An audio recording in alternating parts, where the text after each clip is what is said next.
প্রভু মধুর নাম গাইতে গাইতে ভক্তগণকে সঙ্গে রয়ে রাতারাতি বেরিয়ে পড়লে পদ্মানদীর স্নানের উদ্দেশ্যে।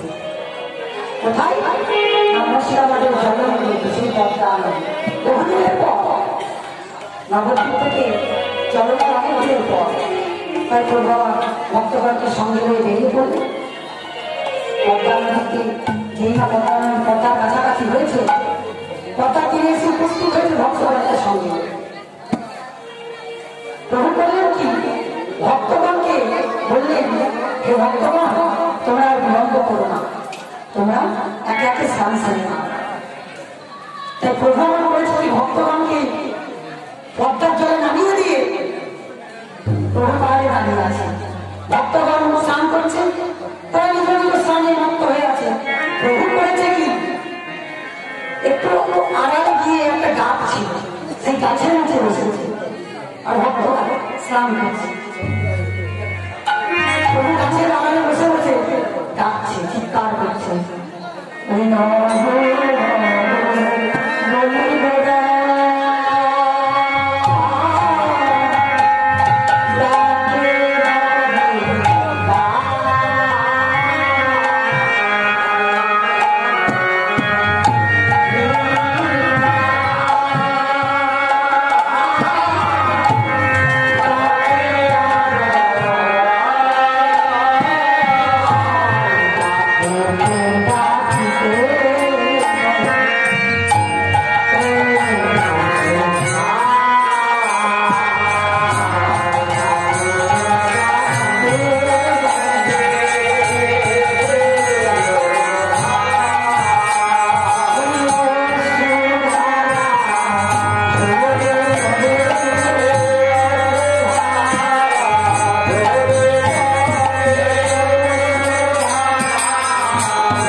যে নারীর বাড়ি বিরোধী করছে সেই নারীর বাড়ি মায়ের তোমার ভোটের বদলে কমাবে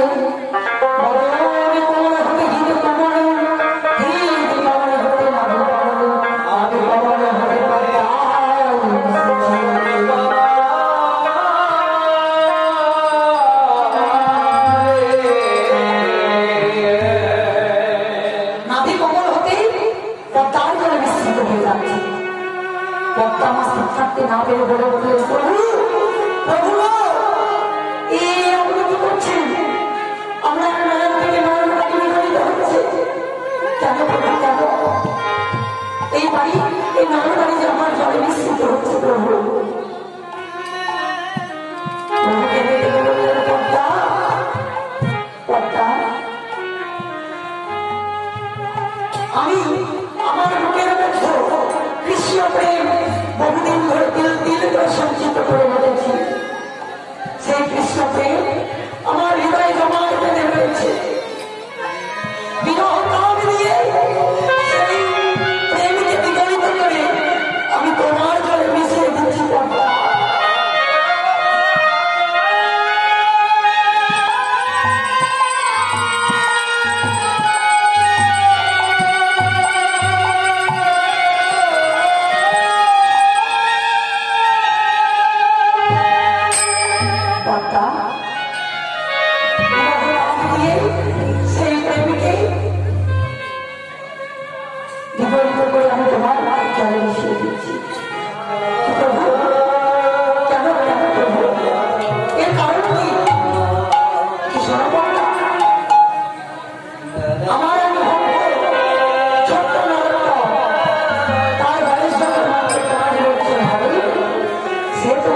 স্নান করতে আসবে।